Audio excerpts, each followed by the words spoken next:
Yo Kylie, what's up? Today's video will be presented to you by Invisible Green Goggle Man. Nikki is currently away at a losers convention, and there's no telling when she'll be back, so anyway. Oh, she's back. Okay, that didn't work out as planned. I was gonna do the whole video like that, but it was way too annoying. Anyway, Kylie, I had to respond to you, and I know that I seem crazy responding to you all the time, but my heart just broke seeing how sad you looked, and I wanted to tell you this about pretending to be healthy for other people. You do not have to do that. Like, everybody I know thinks that I'm the biggest complainer ever, and maybe that's true. But I don't care, and you shouldn't care either. Like, I don't think I've actually said this to people, but I've written this in my diary. Um, if people knew how much we didn't complain about, they would be amazed at how little we actually complain. Does that make sense? Like, maybe if I'm not feeling well, I'll say a couple times, like, oh, I'm feeling really crappy, oh, I'm having a bad day, oh, my heart's doing this or that. But I never ever go through my days documenting every single horrible feeling that I have, and I'm sure you don't either. And you have to remember, you're entitled to a certain amount of your own illness, if that makes sense. Like, I think there's a very delicate balance between not driving everybody crazy, including yourself, not focusing entirely on your condition. I think I just woke someone up. And it's 1 in the morning. Maybe if I put these on, I won't get in trouble. But they don't fit over my big head.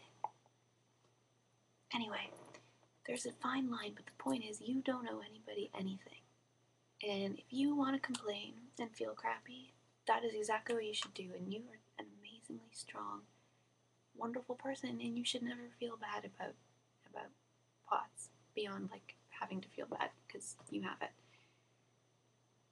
And then I also wanted to answer your question: did something happen to you in your childhood that you think might have contributed to your POTS?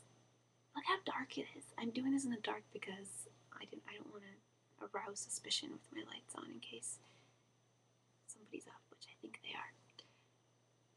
And my POTS story is so stupid, but when I was 16, I had a couple of episodes. Like, my doctors were always diagnosing me with vertigo.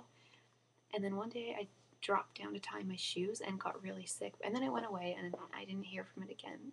This was at 16. And then I started smoking a lot of marijuana, which we won't get into whether that's good or bad, but when everything was fine and I loved it for a couple of years. And then when I was 19, whenever I'd smoke, my heart rate would go insane. And I used to make my roommate at the time, because I was living not at home, I would make her put her hand on my chest just to make sure that I wasn't just really high. And even she would be like, holy crap, your heart rate is crazy. And I remember one day smoking and my heart rate going nuts and lying on the bathroom floor, talking to God, being like, okay, if you don't kill me, I swear I will never smoke again. And I didn't die, and I quit smoking. But that did not solve my problem. My tachycardia continued, and I guess progressed into POTS. So part of me wonders if, like, I know that I had something before I ever smoked marijuana, so I don't think that smoking pot caused me to have POTS. But wouldn't that be hilarious? But I wonder quite frequently if it didn't make it worse or like really bring it to the surface.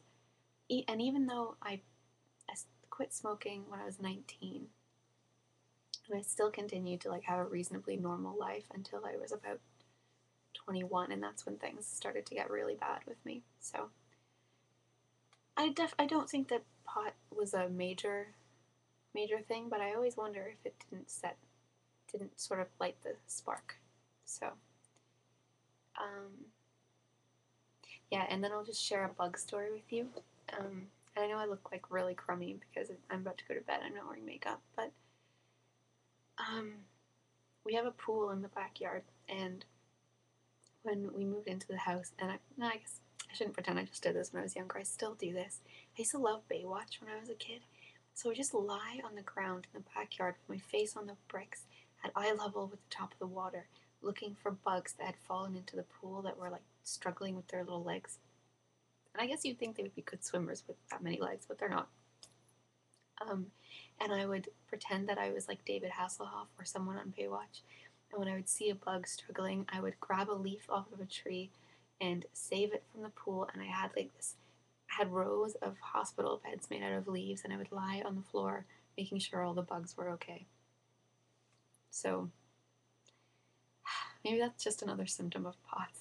Insane issues with insects.